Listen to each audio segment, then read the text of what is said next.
পবিত্র ঈদ উল ফিতরের দিনে কিছু সুন্নত রয়েছে, এগুলো যদি আমরা পালন করি তাহলে সহজেই আল্লাহ পাক এবং ওনার রসুল হাবিবুল্লাহ সাল্লাহ আলাই সাল্লাম ওনাদের সন্তুষ্ট হাসিল করতে পারবো। কেননা সুন্নত ব্যতীত কোনো আমলই হাকিকিভাবে আল্লাহ পাক ওনার কাছে পৌঁছায় না। এজন্য নবীজির অনুসরণেই সব কিছু করতে হবে।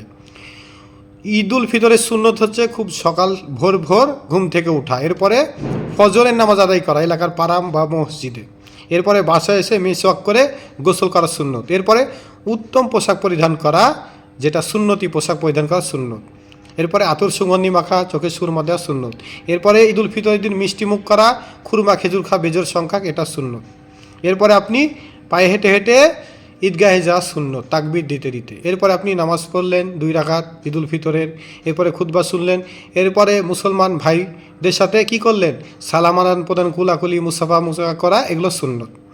এরপরে আপনি ঈদের নামাজের আগে কিন্তু ফিতর আদায় করতে হবে। এরপরে আপনি বাসায় আসলেন, এক রাস্তা দিয়ে গেলেন এবং অন্য রাস্তা দিয়ে আসলেন, এটা হচ্ছে সুন্নত। নবীজি এক রাস্তা দিয়ে যেতেন আর অন্য রাস্তা দিয়ে আসতেন, এটা হচ্ছে সুন্নত। এবং ঈদ উল ফিতরের দিনে শরীয়ত সম্মত খুশি প্রকাশ করা সুন্নত, মানে শরীয়তের ভিতরেই থাকতে হবে, দিয়ে খুশি প্রকাশ করতে হবে। কোনো রকম শরীয়তের বাইরে গিয়ে হারাম কাজ করে খুশি প্রকাশ করা যাবে না। এটাই হচ্ছে আমাদের প্রিয় রসুল হাবিবুল্লাহ সাল্লাহ সাল্লাম ওনার সুন্নত। কাজে এভাবে যদি আমরা দিন পান করতে পারি, অবশ্যই আল্লাহ পাক ওনার রসুল সাল্লাহ সাল্লাম ওনাদের সন্তুষ্টি পাবো। আমিন।